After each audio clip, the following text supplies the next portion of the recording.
Radiohead's Nude is one of the most interesting songs in their discography. It's also in one of their best albums ever. In fact, every freaking Radiohead album is one of the best albums ever. But Nude is interesting, right? I think it highlights Radiohead's ability to sound very, very, sensual and kind of edgy. It's a song that highlights the band's ability to be subversive. You know what I mean? Like, we all know the love songs. We've heard love songs from, obviously, normal pop artists, and we've heard love songs from bands.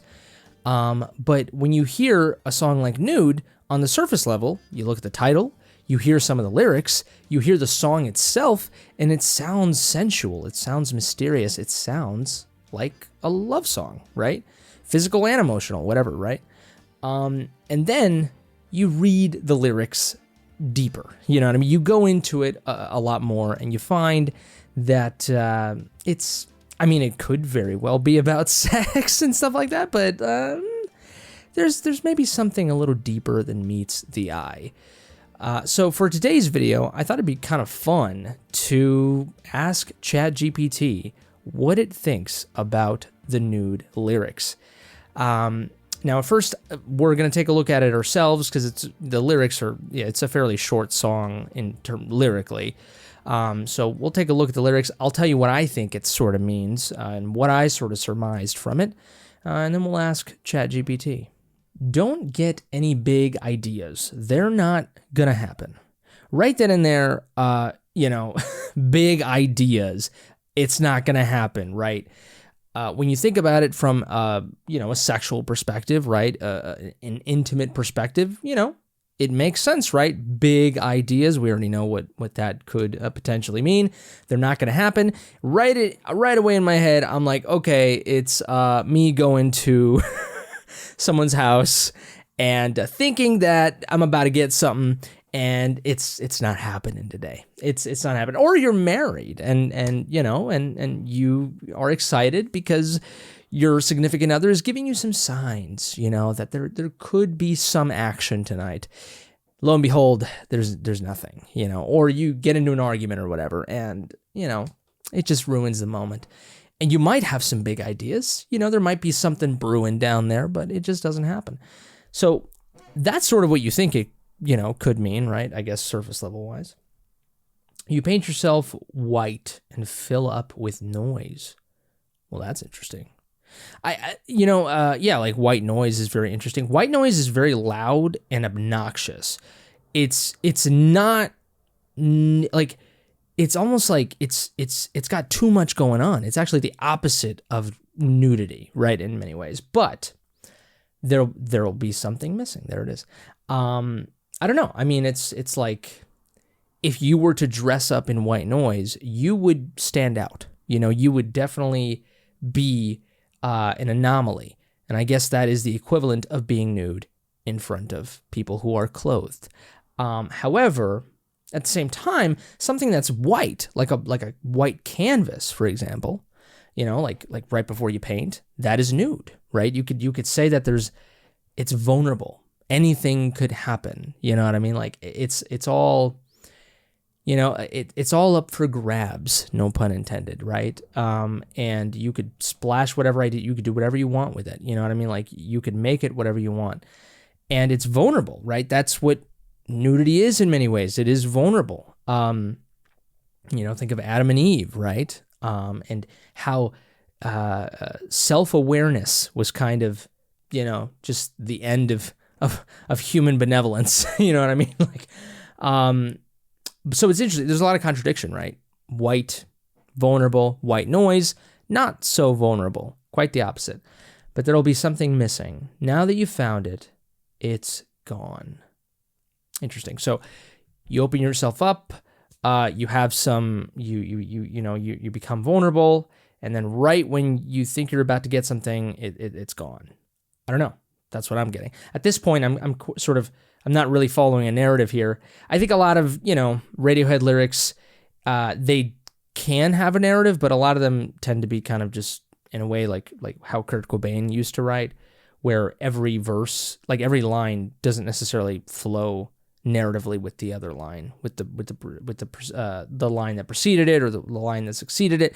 It's just kind of a hodgepodge, a stream of consciousness of words, you know.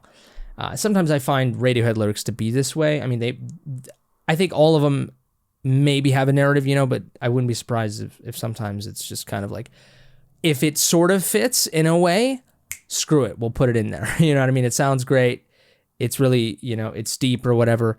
It doesn't necessarily have to follow a narrative, but I'm sure Tom York probably thought a little bit more about his lyrics than Kurt Cobain, in terms of, you know, like I said, following an actual narrative.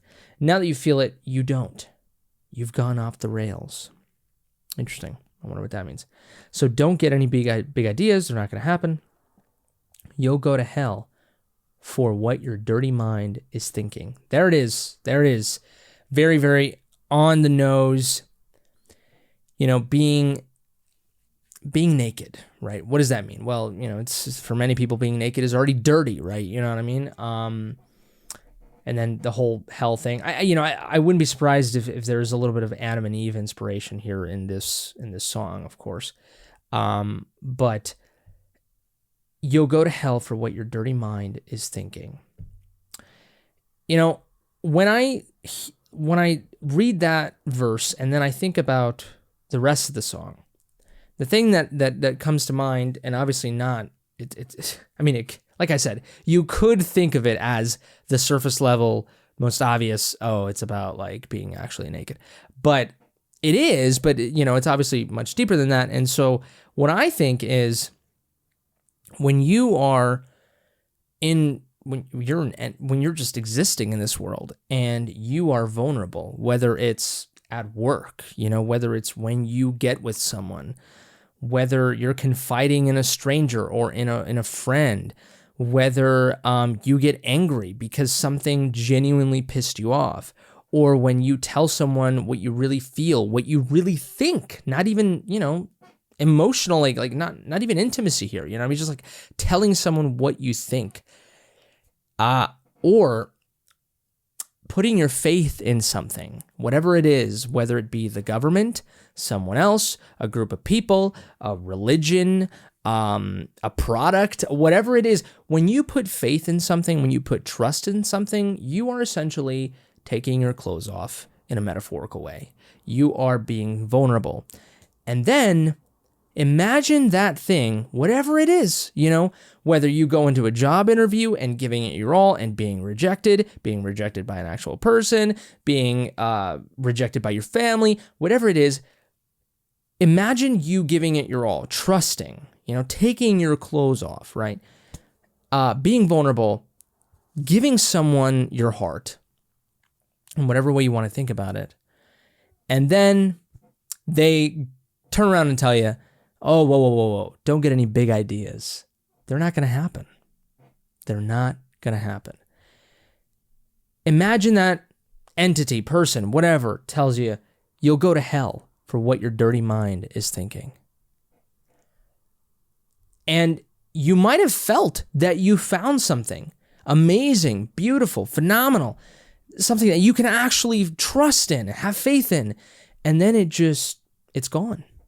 It ghosts you, it leaves you, or it betrays you, or it insults you. It mocks your honesty. It throws away whatever you gave it and just doesn't even appreciate it, doesn't accept it, right? Because at the end of the day, when we're naked, we want to be accepted, right? We don't want to be judged. That's the last thing we want. And so that's what I think this song means. And, you know, maybe I'm just, you know, maybe I'm on the mark, maybe I'm off the mark. I don't know. Let me know in the comment section below what you think this song means. But that's what I think it means. And when I sort of thought about that, then I was like, oh, well, this song is definitely, it's a lot more, right? It could be a lot more. And then when I listen to the music itself, I mean, it's phenomenal, because this is the magic of Radiohead, right? Is that they're able to create a song that so surface level-y sounds like a love song, and the music is just absolutely gorgeous. And then you listen to the lyric, you pay attention to the lyrics, so you're like, my God, this is depressing as hell, dude. But it's cathartic, right? That's the whole point. And that's why Radiohead is amazing. But now let's go over to Chat GPT. I was doing a little exercise there. And let's do this. We are going, and just for reference, I'm using Chat GPT 01, and that is the advanced reasoning one. I don't know what, I don't know what it entails. I think it sounds like it'll come up with better answers. Who knows? I'm not sure. ChatGPT is great at many things, you know what I mean? So I'm not sure. I've done a couple of exercises already with other songs like Not Like Us by Kendrick Lamar, Hotel California by the Eagles, and I'm learning here and there to kind of extract the most out of ChatGPT. I mean, it's interesting in that way. And I find that if you just ask it, oh, give me an analysis of Radiohead's Nude, it'll give you an analysis, but it won't actually quote any lyrics. It might, I don't know, but like it normally doesn't because it's copyrighted material, right? And so what I've done actually for Kendrick Lamar's Not Like Us, I just copy the lyrics and then I just said, give me an analysis of this, and then like it was able to do it. So that's what we're gonna do here. We're just going to copy the Nude lyrics here and paste them into the box here. Just be like, give me an analysis of these words. Maybe we wouldn't even say lyrics, of these words, and see what it comes up with. Reasoning. Oh, okay, so it analyzes, it's from Radiohead. Oh my God. There it is. Oh Lord. Oh my God. Conclusion. Oh my God. Maybe give me a shortened version. I don't know. Maybe we won't obviously read this whole thing. Wow, it's analyzing pretty much almost every single, did it analyze every single line? Almost. It didn't analyze everything, but it's doing it. This is interesting. Let's do this. The lyrics from Nude by Radiohead appeared to tackle themes of false hope. There it is. Sensory overload and elusive satisfaction. Laying out the context. The lyrics of Nude by Radiohead come from their album In Rainbows. The focus here is interpreting themes, not sharing full lyrics or addressing copyright. Oh, okay. So it's actually, wow.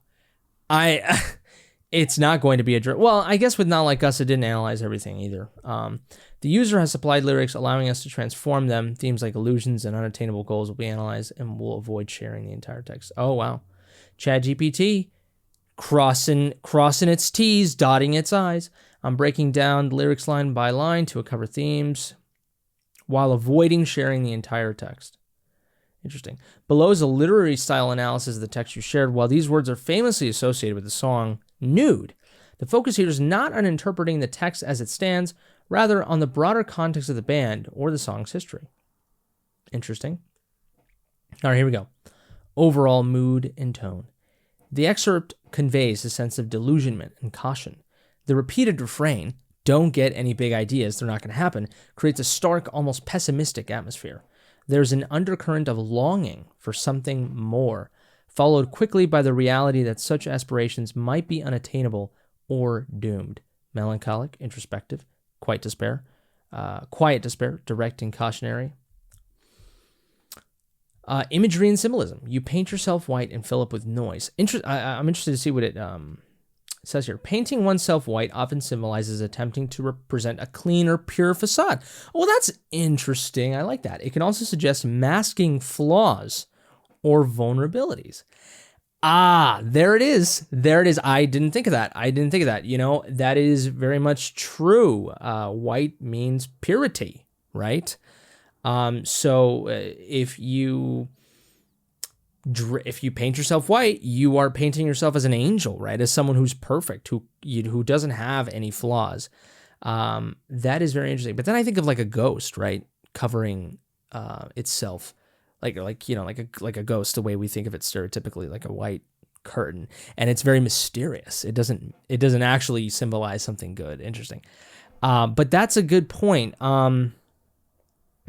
Filling up with noise can represent internal chaos, distraction, or the effort to drown out uncomfortable thoughts. Oh. Together, these lines evoke a sense of trying to conceal or overwrite deeper issues with superficial changes. Whoa, this is a completely different interpretation here. I mean, it's almost as if that line is about, like, someone trying to almost cover themselves actually with clothes, right? Like with clothes, to appear just not naked, to appear not hideous or monstrous or flawed, right? Because really, when we're naked, that's a lot of our flaws are there, right? Or we're really insecure about those things. And so putting on clothes is almost the equivalent of painting yourself white, which is a direct contradiction, because like I mentioned in my earlier analysis without Chat GPT, a white canvas could mean also being naked, right? Something white is naked. There's nothing there, right? So that's interesting. But in this sense, it's almost like, you're kind of trying to do the opposite. You're like, oh, I'm going to put clothes on just so I can fit in, just so I can be likable, or I can go to someone. Because if I was naked and I went and approached someone, I'd probably be rejected immediately, right? So that's very, very interesting. And then filling up with noise, well, that makes sense when you think of white noise, even the sound of it, right? And the look of it. Represents internal chaos. So yeah, there is white noise happening inside you, but on the outside you may seem like a pretty white, picture, a pretty white facade, right? And also the facade makes sense, right? It's my analysis earlier was like, yes, it's about disillusionment, right? You are vulnerable, and then someone betrays you, someone rejects your vulnerability, right? And so, but it's interesting how this is a more introspective. It's like, no, you are the person hiding, your flaws. Maybe you're the villain here. That's very interesting. Now that you found it, it's gone. Now that you feel it, you don't. I wonder what that means. Highlights impermanence in the fleeting nature of emotions or revelations, right? Suggests that the moment you grasp something, an idea, a feeling, a sense of hope, it slips away. There's a tension between wanting to hold on to meaning and the realization that it can vanish in an instant. This makes a lot of sense. I mean, especially when I think about it from an Adam and Eve perspective, because there's actually, and this makes me think of another song, Tool, Right In Two, which actually we might do that one. That would be really interesting. But right into there's a line in there. I can't recall it directly, but it's something about he who understands, he who looks up into the sky and realizes that they are not eternal, who realizes that life is only but a fleeting moment, then only then can you really appreciate what you have, or something like that. I may be totally getting it wrong, but what I'm saying is, like, there's that, and I don't even know where I was going with this. I don't know, Adam and Eve, what was I saying? I guess what I'm saying is that right there, the feeling of that when you grasp onto something and then it just, like, the fear that it can vanish, right? When you realize that something has meaning and that it's important and that it has value, at some point it does hurt to understand and realize that it could disappear. You know what I mean? And it's like, and it's that thing. I don't even know where I was going with the Tool thing. Maybe I will find a way to tether it to this, but it's like it's kind of like Flowers for Algernon, that book that kind of tackles the idea of someone who doesn't really have wisdom or kind of consciousness in a way, and then once you're gaining consciousness, once you're gaining what meaning is, what purpose is, that's when all the problems start coming around. That's when you start being depressed. That's when you start hating the fact that life is suffering and that things end. It's like, life is awesome up until you realize that death is a possibility, right? And so I think, and then I guess to go back to the tool thing, what's interesting is that at the same time, when you realize, it's like a full 360, when you realize that finally life is finite, then after that, once you accepted that, the fact that you're going to die and that everything's going to end and that life is temporary, that's when you can finally then start living. So it's like, you think that it's amazing because you're naive and you're innocent.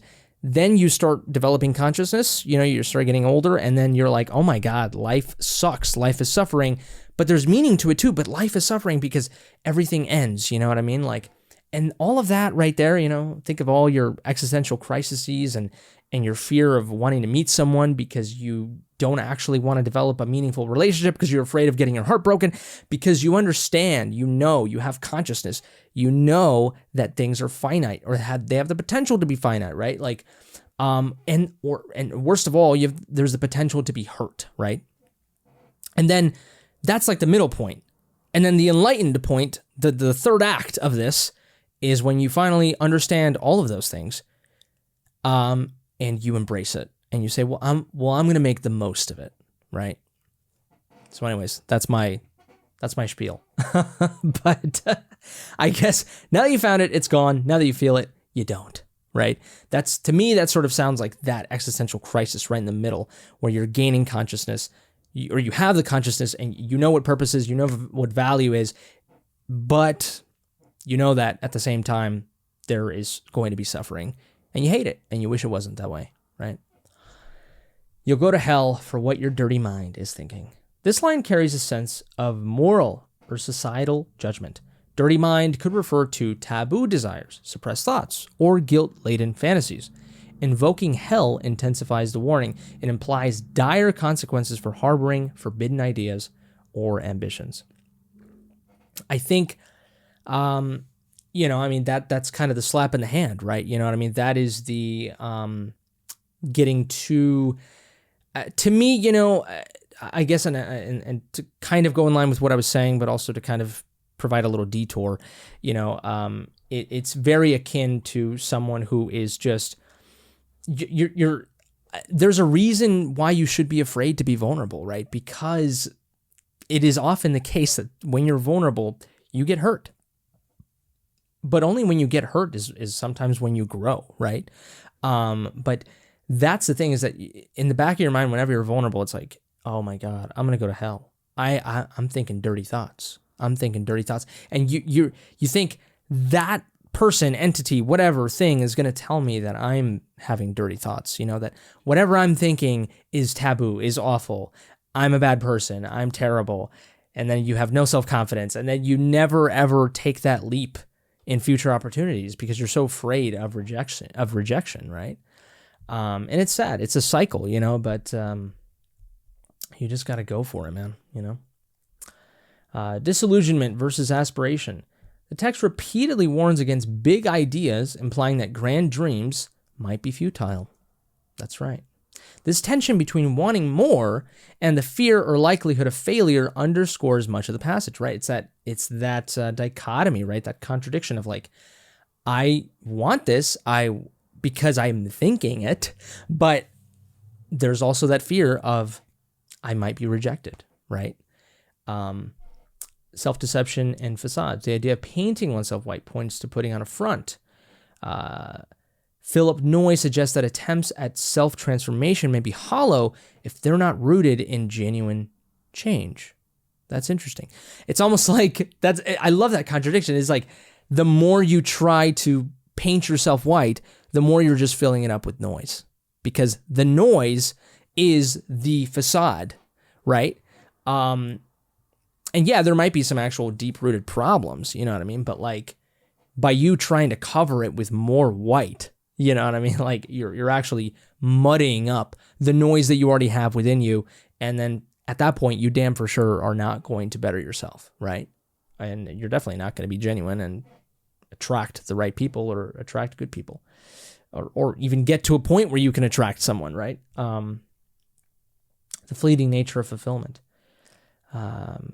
That's right. Yeah. Guilt, shame, and judgment. Yes, of course. At its heart, the text portrays the internal struggle between desire and reality. Exactly. Longing is palpable. The speaker hints at a deeper craving, which might be imaginative or transformative. Doubt and fear are also pervade. So now it's getting to a point where it's kind of, oh, there it is. It's concluding. Personal. Possible personal or universal resonance. On an individual level, these lines might resonate with anyone who has felt stifled by self-doubt or societal pressure. The push-pull between wanting to break free and feeling that such escape is impossible can mirror someone's inner turmoil. Universally, the theme of unattainable dreams and the guilt associated with forbidden thoughts taps into to a common human experience, yearning for something while simultaneously fearing the pursuit's consequences. And look, self-doubt, a little bit of self-doubt is good. Everyone has self-doubt, right? I mean, if everyone didn't have self-doubt, my God, I mean, the world would probably be a mess. The point is, it's not getting rid of your self-doubt. It's acknowledging it and still doing it anyway. That's the growth, right? And again, that goes in line with the 360 evolution that I was talking about, where you are innocent, naive, and you think everything's beautiful and amazing, and but also it's easy to think that way because you haven't experienced anything genuine or purposeful. Then you experience the purposeful thing, it's awesome, but you know the futile nature of it, and it hurts you, and life is suffering, and oh my God, we're all gonna die. And then you get to the third point, and so it's almost this thing where like you go all your life experiencing self-doubt. It's awful. It's crippling. Then you get to a point where you're like, well, I'm gonna bury it. I'm gonna put some white all over it. You know what I mean? Like I am going to mask it. I'm gonna try all these things to try to not have self-doubt. I'm gonna just be constantly telling myself, I got this. I got this. I got this. I got this. Or shoving that self-doubt. Down. Just not looking at yourself in the mirror and fully facing that self-doubt, right? Just trying to push it away, because that's the easy thing to do, you know what I mean? Like, but the growth is where you understand the impact of that self-doubt, you understand what it does to you, and you understand that it's a natural part of human existence. You embrace it, you understand it, and you try to find ways to mitigate it, right? And you try to grow anyway. You try to take that leap of faith regardless. You try to go the mile regardless. Shoot your shot regardless, right? Live as much as you can, even with it, right? And that's where the growth is. That's where the tension is. Tension bears growth. It's like you don't just light a fire by just snapping your fingers, Or I guess snapping your fingers is a good metaphor too, right? It's two fingers snapping, creating that tension. In the same way, lighting a fire, right? You can't just get the two sticks and just sit there and wait for the fire to happen. You gotta start grinding. The text stands as an introspective meditation on hope, futility, and the moral or psychological barriers we erect. Erect. I see what it did there. You know what? I'm going to do this. Did you do this on purpose? If so, I see what you did there. Let's see what it says. Let's see if it gets what I'm trying to say. If not, I'm going to be very disappointed. But let's see if it gets what I'm trying to say. I have to admit, I wasn't explicitly aiming for a double entendre there, but it's a happy linguistic accident if it resonates that way. The phrase barriers we erect around our desires was mainly meant as a figurative expression describing the internal defenses or moral constraints people build to keep certain thoughts or ambitions at bay. That said, the text itself does allude to dirty thoughts and warnings of moral consequence, so I can see how the line might land with a bit of cheekiness. Language is full of little surprises. Sometimes we discover new layers of meaning even after the words have found their way onto the page. If you caught that playful undercurrent, then I'm glad it added a fun twist. That's so funny, dude. That's so funny. Do you like the song Nude? Musically.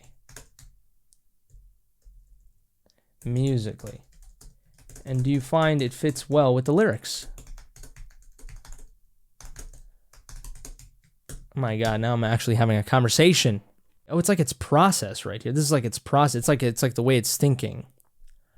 While carefully heeding copyright regulations. Jesus. Let Chat GPT think, goddammit. I'm examining how the lyrics of Nude resonate with the lyrics, the soulful vocals. From a musical standpoint, Nude is quite captivating. It's one of those tracks that showcases Radiohead's ability to blend ethereal melodies with a delicate sonic landscape. Dreamy, weightless quality, minimal, spacious instrumentation creates a sense of introspection that pairs neatly with the subdued vocal delivery. That's true. The song is almost very open. It's like an ocean. It allows you to think whatever you want. You know what I mean? Like it's very open in that way. It's very much like a white canvas, right? While at the same time, when you think about it, it's kind of like a guy who loves a woman that doesn't dress, super, a girl that doesn't show too much. You know what I mean? Like, and there's guys that like women that way, that like women that dress that way. There's other guys that like women that dress a little bit more, freely. All right. But sometimes, the former men like the woman who puts a lot more clothes on because he likes to, it can lead to a lot of interpretations, right? And so it's kind of the contradiction there, which is interesting. It's like the more clothed you are, the more, the more that imagination can run freely in a man's head.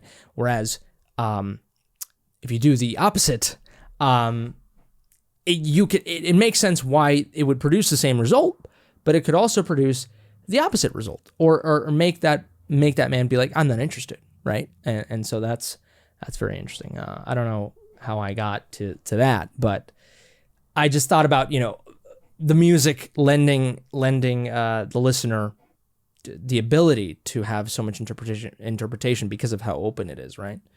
In other words, the music is not very clothed, which is very interesting. I guess. I don't know where I'm going with this, but the bass line is prominent yet understated, providing a gentle groove that contrasts with Tom York's airy falsetto. Okay, interesting. The gentle, melancholic tune of the music matches the reflective nature of the words.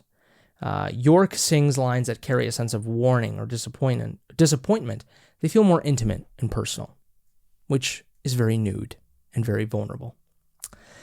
Very, very interesting, very fascinating. For people who kind of hate, not hate, but who are very, kind of whatever, to Chat GPT, I think this is quite fascinating because, my God, I don't even know how long this video is going to be, but it's going to be pretty long. And, I had my analysis, and then once I, asked ChatGPT, I came up with so much more things, and it just allows me to then go into so many different avenues, which might be a little chaotic for you, but I hope you enjoyed it. And now that I think about it, and it's not a good segue, there is one line. There is one line that I do want it to analyze. It didn't really analyze it, and I want it to, what does this mean? It's the rails line, because I was kind of confused. You've gone off the rails. The phrase "you've gone off the rails" suggests a loss of stability or a break from what's expected, almost like acknowledging the disruptive impact of that fleeting feeling. It implies that in chasing or confronting this elusive sense of fulfillment, you may have veered off course and entered a more chaotic or unsettling state of mind. Oh, okay, so it's a very literal kind of, you think you're on the train, on the right track, lo and behold, you got too cocky, or you had too much faith, and boom, all of a sudden, you're off the side of a cliff. So that makes sense. Anyways, segueing back to the end of this video. That's how my mind works. So Chat GPT, I guess, doesn't help with that. But anyways, those are my thoughts, and those were Chat GPT's thoughts on Radiohead's Nude, sort of musically, but mainly lyrically analysis here. Let me know in the comment section below what you have to say.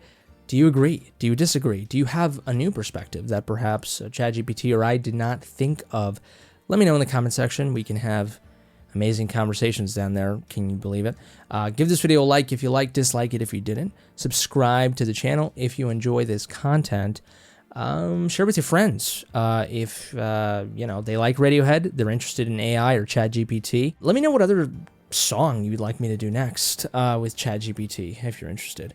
If it's your birthday, happy birthday to you, you beautiful creature. But I think that's it for me. You all take care, stay safe, and until next time, I love you.